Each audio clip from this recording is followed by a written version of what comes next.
Hello everyone, आज का जो हमारा टॉपिक है वो है C plus plus comments, data types and variables. तो सबसे पहले हम सी प्लस प्लस कमेंट्स पे बात कर लेते हैं। हमारे पास कमेंट्स सी प्लस प्लस में कोड का वो हिस्सा होते हैं जो कंपाइलर इग्नोर कर देता है। बेसिकली हम कमेंट्स को कोड को एक्सप्लेन करने, नोट्स बनाने के लिए, या डॉक्यूमेंटेशन जब हम बना रहे होते हैं उसके लिए, या फिर जब कभी हमने अपना कोड वगैरह टेस्ट करना होता है कि एक स्पेसिफिक पार्ट को हम डिसेबल कर देते हैं, कमेंट आउट कर देते हैं, ताकि वो वाला पार्ट को हमारे टेस्ट के दौरान रन ना हो और हम अपने टेस्ट रिज़ल्ट्स को एक्यूरेटली मेजर कर सकें। तो हमारे पास कमेंट्स की दो टाइप्स आती हैं, सिंगल लाइन कमेंट्स होते हैं और डबल लाइन कमेंट्स होते हैं। सिंगल लाइन कमेंट्स को हम डबल फॉरवर्ड स्लैश से रिप्रेजेंट करते हैं। ये डबल फॉरवर्ड स्लैशेस जहाँ भी लगेंगी कोड में वो वाला लाइन कमेंट आउट हो जाएगा। जैसे कि अभी लाइन ऑफ कोड 1 पे हैं हम, और हम उसके स्टार्ट में ही डबल स्लैशेस लगा देते हैं तो वो पूरी लाइन कमेंट आउट हो जाएगी। लेकिन अगर हम उस लाइन के स्टार्ट में कोई कोड का पार्ट लिखते हैं और उस लाइन ऑफ कोड के एंड में आके हम डबल फॉरवर्ड स्लैश लगा के आगे हम कुछ भी लिख दें तो सिर्फ जो हमने लास्ट पे लिखा है ना वो वाला ही कमेंट आउट होगा। सिंपली हम यूँ कह लें कि जो भी इन फॉरवर्ड स्लैशेस के बाद लिखा जाएगा वो कमेंट आउट हो जाएगा।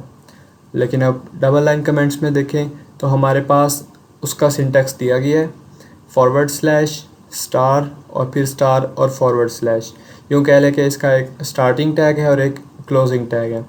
तो इन दोनों के दरमियान जितना कुछ भी हम लिखेंगे वो कमेंट आउट हो जाएगा। चाहे तो हम स्टार्ट से लेके एंड तक इनको चलाएं, पूरा कोड ही कमेंट आउट हो जाएगा। चाहे हम एक लाइन ऑफ कोड के बिल्कुल दरमियान में कोई हमने कमेंट आउट करना है वहाँ पे लगाएं तो सिर्फ वो पार्ट ही हमारे पास कमेंट आउट होगा। तो अगर हम इनको कंपाइलर में साथ में ही देखें, अब यहाँ पे मैंने Dev C plus plus compiler साथ में ही ओपन कर लिया है। अब यहाँ पे फॉर एग्जांपल मैं कुछ भी लिख देता हूँ, hi welcome to this channel, तो ये अभी कमेंट आउट नहीं हुआ। अब अगर हम कोड को कंपाइल करें इसके साथ ही तो जो कंपाइलर है वो इसको भी डिटेक्ट करेगा और साथ में इसको भी कंपाइल करेगा ही और एरर दे देगा इस पर। लेकिन अब अगर हम इसको कमेंट आउट करें, इसके हम बिल्कुल स्टार्ट में जाएं और यहाँ पे दो फॉरवर्ड स्लैशेस लगाएं तो ये ग्रीन हो गया। मुख्तलिफ़ कलर्स हो जाते हैं। अब यहाँ पे मैंने कस्टमाइजेशन करके इसका कलर ग्रीन रखा हुआ है तो ग्रीन में कमेंट दिखाएगा। आप चाहे तो चेंज भी कर सकते हैं। तो डबल फॉरवर्ड स्लैशेस जो हैं ये सिंगल लाइन कमेंट है। अब मैं नेक्स्ट लाइन पे आकर अगर देखूँ, यहाँ पे मैं कुछ भी लिख दूँ,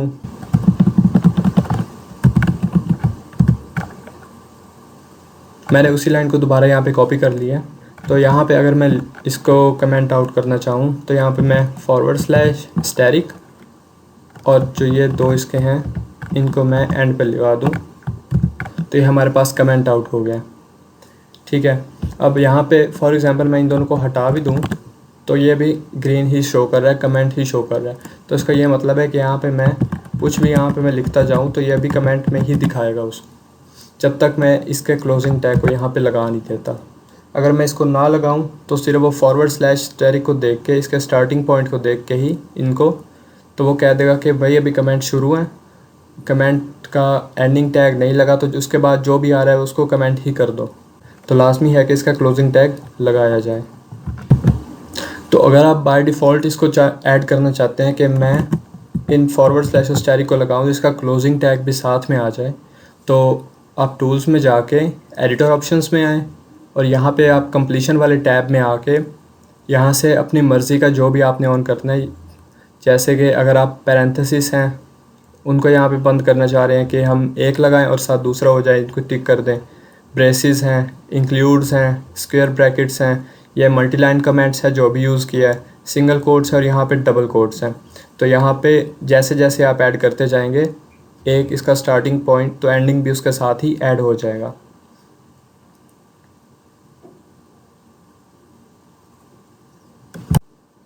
इनके अलावा अगर हम कमेंट्स की shortcut keys Dev C plus plus में देखना चाह रहे हैं तो उनके लिए, जैसे कि अभी मैं यहाँ पे कुछ भी लिख दूँ, ABC लिख दी है, तो मैं कंट्रोल और फॉरवर्ड स्लैश दबाऊँगा तो मेरे पास ये लाइन कमेंट हो गई है।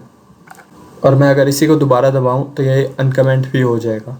लेकिन इनके साथ अगर कंट्रोल और फुल स्टॉप या पीरियड जिसे हम कहते हैं इसको मैं अगर प्रेस करूं तो ये कमेंट हो जाएगा, और मैं इसको दोबारा प्रेस करूं तो ये कमेंट करता ही जाएगा, क्योंकि इसका शॉर्टकट की का सिर्फ काम है कमेंट करते जाना। और अगर इसी के साथ मैं कंट्रोल और कॉमा दबाऊं तो उसको वो अनकमेंट करता जाएगा। तो ये वाली जो 3 कीज़ हैं ये कमेंट्स के लिए ही यूज़ होती हैं। डाटा टाइप्स हमारे पास मुख्तलिफ़ किस्म की स्पेसिफिकेशंस होती हैं जो कि मुख्तलिफ़ किस्म के डाटा को होल्ड करने की कैपेबिलिटी रखती हैं। तो हमारे पास जो डाटा टाइप्स हैं ये हमारे पास मौजूद डाटे का साइज़ और उसकी टाइप बताती हैं कि ये इंटीजर है, अल्फ़ाबेट है, कैरेक्टर है या पूरी एक स्ट्रिंग है। तो वो हमारे पास कंप्यूटर में मेमोरी को मदद करती है ऑपरेशन परफॉर्म करने के लिए। हम देख लें हमारे पास डाटा टाइप्स के आगे 3 टाइप्स हैं, जिसमें हमारे पास बिल्ट इन, यूज़र डिफाइंड और डिराइव्ड डाटा टाइप्स आ जाती हैं। तो सबसे पहले अगर हम देख लें बिल्ट इन डाटा टाइप्स, तो हमारे पास वह है इंटीजर, फ्लोट, डबल, कैरेक्टर और बूलियन। इनको हम अभी डिस्कस करते हैं। पहले इन 3 टाइप्स को देख लें। इसके बाद अगर हम बात करते हैं यूज़र डिफाइंड डाटा टाइप्स, तो उनमें हमारे पास आ जाती हैं स्ट्रक्चर, क्लास, इन्यूमरेशन और यूनियन। और डिराइव्ड में देखें तो एरे, फंक्शन और पॉइंटर। यूज़र डिफाइंड और डिराइव्ड डाटा टाइप्स इनको हम बाद में एक अलग से लेक्चर में एक्सप्लेन करेंगे। पहले हम बिल्ट इन डाटा टाइप्स की थ्योरी एक दफ़ा देख लेते हैं, उसके बाद फिर हम कंपाइलर में जाके इनको रन करके देखेंगे। तो हमारे पास जो इंटीजर है इसकी या तो 2 बाइट्स का होता है या फिर 4 बाइट्स का, और इसके अंदर होल नंबर ही स्टोर किए जाते हैं, इनमें डेसिमल हम स्टोर नहीं कर सकते। फ्लोट में देखें तो हमारे पास वो 4 बाइट्स का होता है, जिसमें हम फ्रैक्शनल नंबर या हम कहेंगे डेसिमल नंबर्स हम स्टोर कर सकते हैं, और इसकी precision up to 6 decimal numbers होती है। और इसमें इसके अलावा अगर हम डबल की बात करें तो स्टोर ये भी डेसिमल नंबर्स ही करती है, लेकिन ये फ्लोट से कहीं ज़्यादा नंबर स्टोर कर सकती है, और इसकी प्रिसीजन भी 16 डेसिमल डिजिट्स तक होती है। इसके बाद हम करैक्टर की बात करें तो हमारे पास करैक्टर 1 बाइट का होता है, और ये एक सिंगल करैक्टर को स्टोर करता है। और इसके अलावा बुलियन है, ये भी 1 बाइट का होता है, इसमें हम 0-1 में वैल्यूज़ लेते हैं। ट्रू, फॉल्स, 0-1, येस, नो हम यूँ कह सकते हैं। इसके अलावा कैरेक्टर की तरह ही एक स्ट्रिंग होती है डाटा टाइप, इसमें हम पूरी की पूरी एक स्ट्रिंग स्टोर करते हैं अपने पास। जैसे कि अब कैरेक्टर में हम सिर्फ एक ही character at a time store कर सकते हैं, लेकिन जब हम स्ट्रिंग को लगाते हैं तो उसमें हम पूरी की पूरी एक लाइन या अपना नाम या जो मर्ज़ी हम डाटा उसमें रखना चाहें वो हम उस स्ट्रिंग के अंदर स्टोर कर सकते हैं। तो अब इनको हम कंपाइलर में करके देखते हैं। तो यहाँ हम डेव C++ कंपाइलर में आ गए हैं, और यहाँ पे हम एक टेम्पलेट हेडर फाइल लगा लेते हैं C++ की, जो कि मैंने खुद बनाई हुई है। बिल्ट इन नहीं आती डेव C++ में, VS कोड में फिर भी आती है। और यहाँ पे हमने मेन फंक्शन में अपने इंटीजर पढ़ा है, हमने 6 डाटा टाइप्स पढ़ी है यहाँ पे। तो यहाँ पे हम लिख लेंगे int, float, character, string, double और बूल। तो हमारे पास ये 6 यहाँ पे डाटा टाइप्स आ गए। तो यहाँ पे मैं इनको इनिशियलाइज़ करके इनके वैल्यू डिक्लेयर करता जाऊँगा, फिर हम यहाँ पे इनकी आउटपुट्स वगैरह देखेंगे। तो यहाँ पे मैं ले लेता हूँ इंट ए की वैल्यू हमने 6 दे दी है, जो कि एक इंटीजर है। बी है, हमने इसको यहाँ पे 10.5 की वैल्यू हम दे देते हैं, जो कि एक फ्लोट नंबर है। कैरेक्टर यहाँ पे हम ले लेते हैं सी, इसको हम सी कैरेक्टर के इक्वल कर दें। यहाँ पे हम कोई भी कैरेक्टर दे सकते हैं, हम डी स्टोर करवा देते हैं इसमें। फॉर एग्जांपल बूल है, बूल एच है, हम इसको ट्रू कर देते हैं। और यहाँ पे डबल है, डबल में हम वैल्यू दे देंगे, क्योंकि डबल में ज़्यादा डेसिमल आते हैं। तो यहाँ पे हम कुछ भी लिख देते हैं, 10555.5 कर देते हैं। और उसके बाद हम स्ट्रिंग की बारी है। जब अब स्ट्रिंग में आएंगे, हम स्ट्रिंग में एक हेडर फाइल लगाते हैं स्ट्रिंग वाली ही, तब ही हमारे पास स्ट्रिंग वर्क करता है। स्ट्रिंग की हेडर फाइल को यहाँ पे इंक्लूड कर दिया। अब यहाँ पे हम स्ट्रिंग कोई भी लिख देते हैं, string x is equal to inverted comma, और यहाँ पे हम हेलो लिख देते हैं। तो हमने यहाँ पे इन सब डाटा टाइप्स को डिक्लेयर कर दिया और फिर इनको इनिशियलाइज भी कर दिया। अब यहाँ पे इनकी आउटपुट्स को देखते हैं। तो यहाँ पे मैं लिख दूंगा सी आउट ए, तो ये हमें ए की आउटपुट दे देगा। हम यहाँ पे F11 दबाएंगे तो हमारे पास उसने 6 की आउटपुट दे दिया। 6 की सिर्फ इसलिए दिया क्योंकि हमने यहाँ पे सिर्फ आउटपुट मांगी ही 6 की है, बाकी तो हमने अभी छेड़े ही नहीं है। तो बाकियों की भी आउटपुट मैं यहाँ पे लिख लेता हूँ। तो यहाँ पे इन सब डाटा टाइप्स का प्रिंट लेने के लिए मैंने इनको यहाँ पे लिख दिया। अब यहाँ पे जब हम इसको कंपाइल एंड रन करेंगे तो हमारे पास इन सब के आउटपुट दे देगा, क्योंकि हमने अभी यहाँ पे इनकी स्पेसिस ब्रेक नहीं की। यहाँ अगर हम देखें तो हमने पहले एक इंटीजर लिया था 6, तो उसकी वैल्यू हमने 6 दी है, तो ये हमारे पास 6 रिटर्न में आ गया। अगर हम फ्लोट को देखें 10.5 हमने यहाँ पे दिया है तो 10.5 आ गया। उसके बाद हमने एक कैरेक्टर लिया था C, जो कि हमें D आउटपुट में दे रहा था, तो हमारे पास उसने यहाँ पे कैरेक्टर D उसने आउटपुट में दे दिया। अब यहाँ पे हम बूल में देखते हैं, बूल में हमेशा हमें आउटपुट में ट्रू फॉल्स यानी कि 0 और 1 में वैल्यूज़ देता है। तो यहाँ पे हमने बूल को ट्रू किया था तो उसने यहाँ पे D के साथ हमें एक 1 दे दिया रिटर्न में। उसके बाद हम डबल की बात करते हैं तो ये एक फ्लोटिंग नंबर है, तो फ्लोटिंग को उसने खुद एक्सपोनेंशियल नंबर में यहाँ पे कन्वर्ट कर दिया, क्योंकि वो उसका डेसिमल 1 डेसिमल था लेकिन उसकी वैल्यू बहुत ही ज़्यादा हाई थी। उसके बाद हमने एक स्ट्रिंग ली थी तो वो यहाँ पे उसने हेलो प्रिंट करवा दिया। C++ में आते हैं एस्केप सीक्वेंसेस, तो यहाँ पे अगर हम एस्केप सीक्वेंसेस लगा के चाहे तो हम यहाँ पे कर लें, या फिर एक एंड लाइन के नाम से होता है, तो यहाँ पे हम एंडल लिख के इनके स्पेसेस यहाँ पे कर देते हैं। तो यहाँ पे इन सब पे मैंने एंड लाइन लगा दिया। अब ये एंड लाइन ये करेगा कि जब ये आउटपुट A प्रिंट होगी उसके बाद ये लाइन को ब्रेक करके नेक्स्ट लाइन पे ले जाएगा।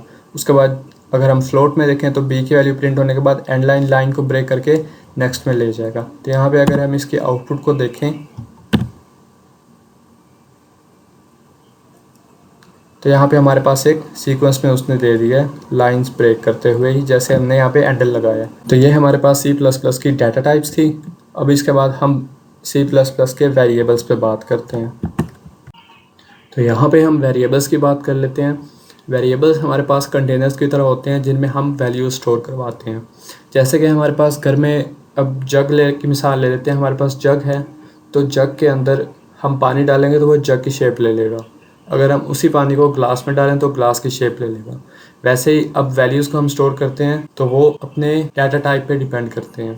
फॉर एग्जांपल हमारे पास एक फ्लोटिंग नंबर है तो उसकी आउटपुट अगर हम एक इंटीजर में लेंगे तो वो एक इंटीजर नंबर हमें रिटर्न करेगा। फॉर एग्जांपल हमारे पास एक 5.99 का एक फ्लोटिंग नंबर था, तो वो जब हम इंटीजर में उसकी आउटपुट लेंगे तो वो एक सिंपल 5 में रिटर्न करेगा।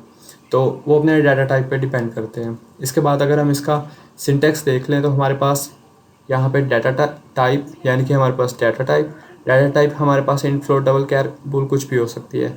वेरिएबल नेम हमारे पास हम चाहें जो मर्जी नाम लिख लें। तो हमारे पास वेरिएबल को डिक्लेयर करने के लिए भी कुछ रूल्स होते हैं, जैसे कि हमारे पास जो वेरिएबल का पहला लेटर है वो या तो एक अंडरस्कोर हो सकता है या एक कैपिटल लेटर या स्मॉल लेटर हो सकता है।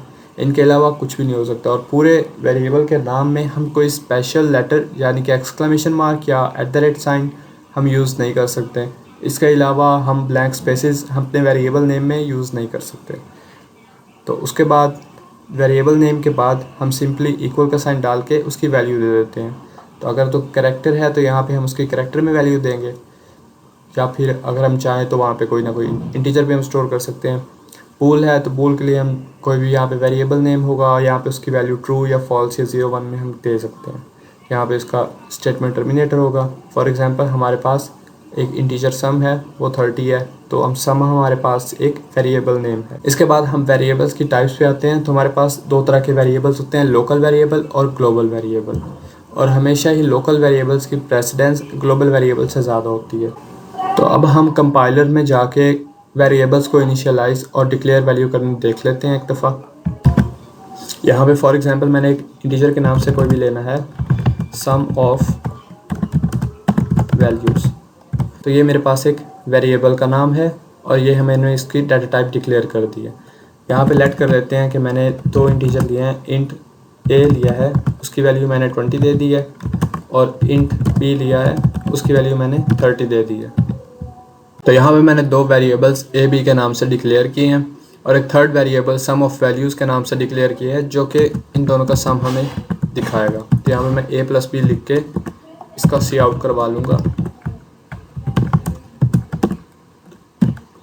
यहाँ पे F11 दबाएंगे तो हमें इन दोनों का सम आउटपुट में दे देगा। 20 + 30 50, ये हमारे पास इसका आउटपुट आ गया। इसके बाद अगर हम बात करें वेरिएबल्स की टाइप्स की, तो हमारे पास लोकल और ग्लोबल वेरिएबल्स हैं। तो यहाँ पे अगर हम सिंपली देखें तो हमारे पास a और b यहाँ पे लोकल वेरिएबल्स हैं। तो यहाँ पे अगर हम ग्लोबल वेरिएबल एक डिफ़ाइन करें इंट ए के नाम से, जिसकी वैल्यू हमने 20 दी है, जिसकी वैल्यू हमने 40 दी है। हमारे पास जो ए वाला है ये वेरिएबल, ये हमारे पास ग्लोबल वेरिएबल है, इसका स्कोप तमाम कोड में ही चलेगा।